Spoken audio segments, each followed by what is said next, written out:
Sol palle tual vung yangin indi real realam omi u ai te non pa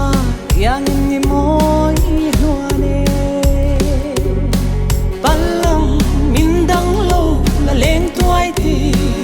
oi o chutin hlim zai vo rakin nge yang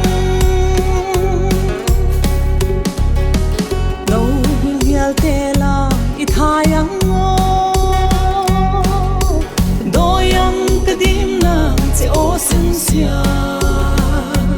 chung tur ni pui dingri lavan sola nang po valmo lam thai ro le oi o nawang ngui hia bin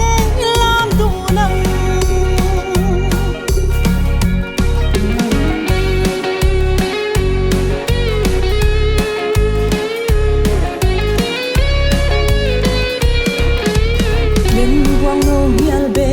zai vorin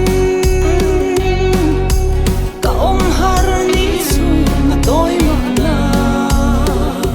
lel thang ki ro moi ka sui lung